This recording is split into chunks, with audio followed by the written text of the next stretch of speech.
I feel as if I'm outside my body. I'm alive and don't know if I'm alive. Don't know if I'm dreaming, if I exist. For a few moments, that's how I feel. It happens sometimes. I require something outside me to confirm my existence. Then I get back to a normal state. In those occasions, I don't know if I shall continue to move, talk. If I don't exist, why should I do it? Despite that, I proceed down the same path just out of habit. Otherwise, there'd be time lapses. Love of literature is a fine thing, but people demand answers and look for answers in books and fiction and literature. I can't give them answers. There are no answers to be given. Life has no answers. Therefore, there are no answers in literature. There are no answers, at least the answers people really seek. There can't be any. Only answers people want to find, but already know deep down they know them already.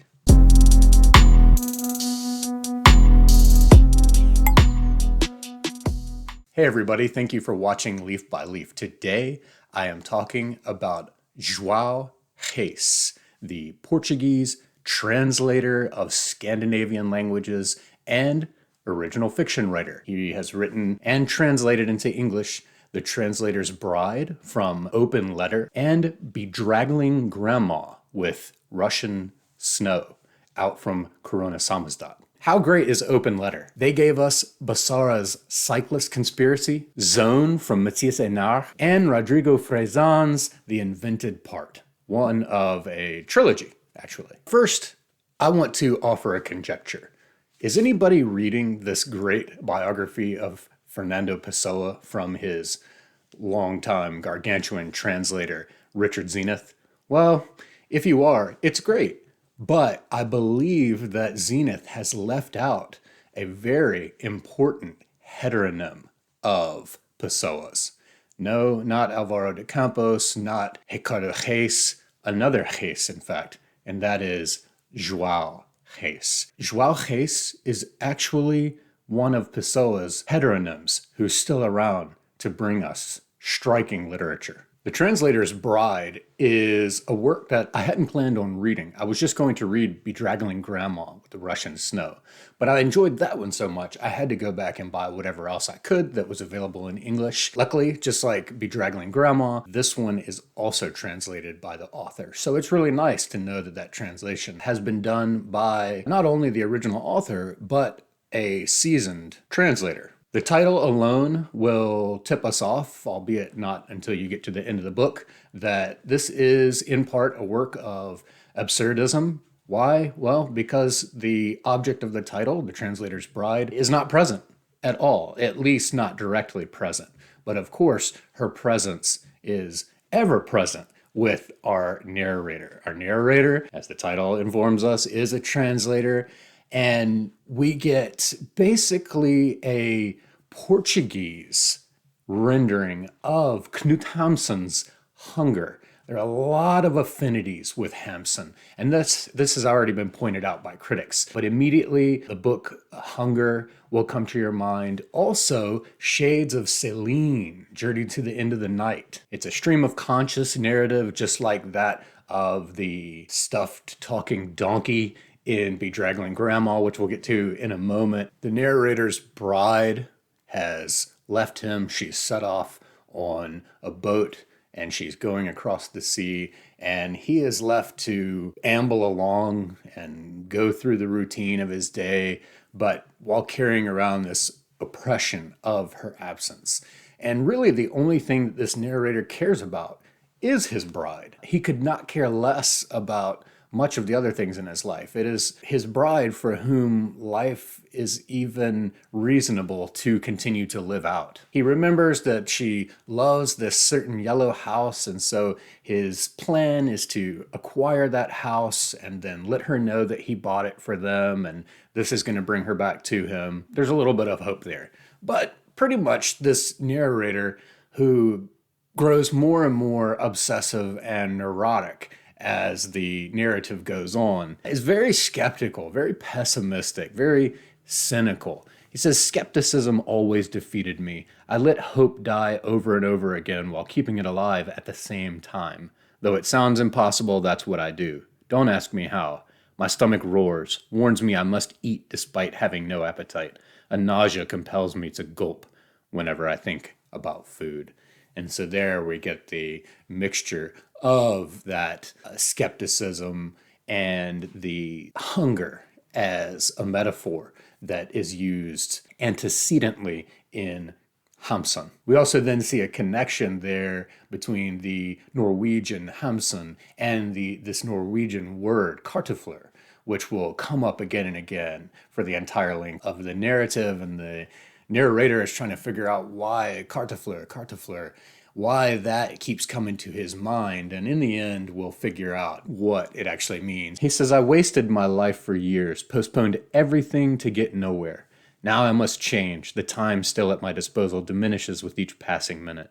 Waited too long. Was a grown-up in my infancy and a child in my adulthood. I mixed everything up and ended up being only a middle term, an amorphous substance. I'm facing its consequences. It's impossible to go back. I think that despite the fact that this is a rather neurotic and cynical fellow, this gets at something universal in many of us who feel like we missed out on something or missed some mile marker or goal in our lives somewhere, and we're now trying to reach back and recover our childhood in our adulthood. But in the end, we just find ourselves sort of in this middle, this lost within the average. I dare say victims of mediocrity is how it can feel at times. Nonetheless, I think that Hasse strikes a good balance between Céline and Hamsun. As his physical hunger grows and his disappointment in people around him piles up, and his desperation to win back his bride, our narrator in the end makes one final launch into the deep, trying to find hope within a hopeless world around him. I have to say, too, it's a very sensorial novel. There's lots to do with feel, lots of rain in the beginning, lots of mud, lots of slimy substances are evoked, and also smell, especially the smell of sulfur is used a lot. Just your senses are assaulted in this book. In Bedraggling Grandma with Russian Snow, however, you can see that this writer has really excelled in his craft. He has even more command over multiple voices instead of just one stream of consciousness, narrator and character. We have multiple. The focal point, of course, is, as we find out on into the book, a stuffed donkey or a plush donkey that an expatriate Russian engineer who is now living in Montreal, Canada, has engineered to think and speak like a human being. This has also been longlisted for the Dublin Literary Award. So congratulations to Joao Hasse and to publisher of Corona Samizdat, Rick Harsh. I thoroughly enjoyed this book. It opens up with two detectives investigating a murder and interrogating the stuffed donkey, Bruce. Of course, we don't realize for a little while that Bruce is actually a plush donkey. And we get really caught up and engaged and even really entertained by the idiosyncratic cadences of this talking donkey. He has a tick where he restates basically the same information multiple times, but in different ways, just to sort of drive home his points. Now, what's interesting is when we start to move on into the narrative and we focus on one of the detectives, Anderson. Anderson has become obsessed with Wittgenstein, which Wittgenstein presides over this novel in many ways, and it is in many ways the seeds that gave us such a fun and entertaining work of art here.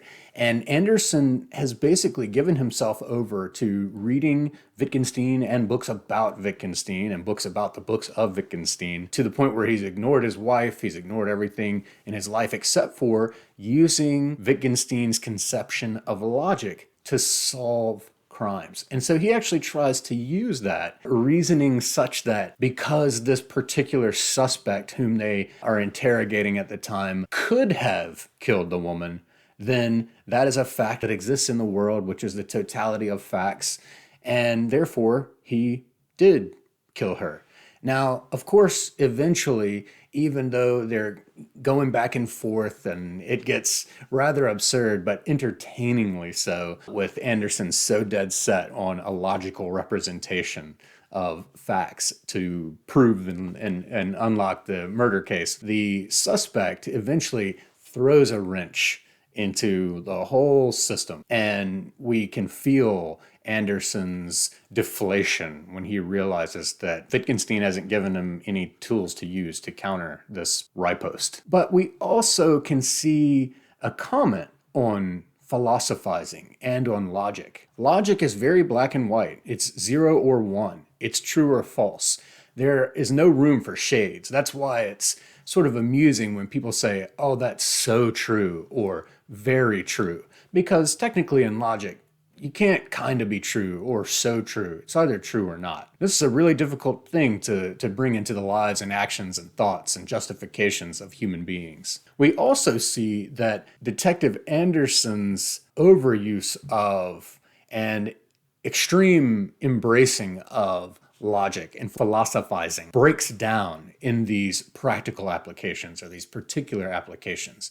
And again, when you put Anderson beside the plush donkey and his reasoning, it seems to me that the AI talking donkey would pass a Turing test, whereas Detective Anderson would not. In other words, Detective Anderson has studied philosophy, has studied Wittgenstein to the point where he's more robotic than the robot. We also get a scathing critique of Portuguese deforestation in here. The victim's name is Forrester. We get these sprawling streams of sentences and thoughts that start to lack punctuation as the streams grow and grow and grow, especially in the middle and longest section of the book. Very pleasing to read. Towards the very end, as Detective Anderson, after his disillusionment with Wittgenstein, and while talking to the plush donkey, Bruce ends up saying, well, as I was wondering, what's the probability of a stuffed donkey like me existing?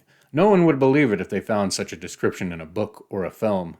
Sort of tongue-in-cheek there. And yet here I am. I do exist. And if I didn't, I would still exist as a potential, thus actual, plush donkey with these characteristics derived from the idea of this donkey. Now, what that smacks of, we're actually stepping away from Wittgenstein a little bit, and we're getting more at Anselm, Saint Anselm of Canterbury, and his famous ontological proof of the existence of God. Of course, we're not using that to prove God's existence here, but we're using it to prove that a stuffed donkey could potentially exist and thus does exist. That is exactly what Anderson was using against that suspect that finally broke down. And both of them point to that ontological proof, which essentially says if we're able to only think of things, even imagine things, from the bits and pieces of things that do exist, such as a unicorn, from a horse and a narwhal,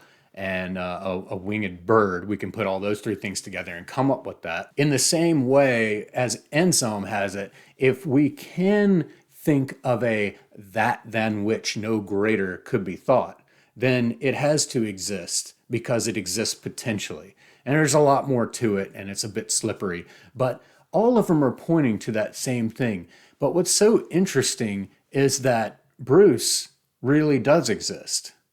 One of the things I think that's interesting to think about in this book is the fact that the father, the Russian dad, the engineer who built Bruce, certainly bestowed some of his disposition and sentiment and reasoning on Bruce. Where else would he have gotten the base algorithms from, if not from himself?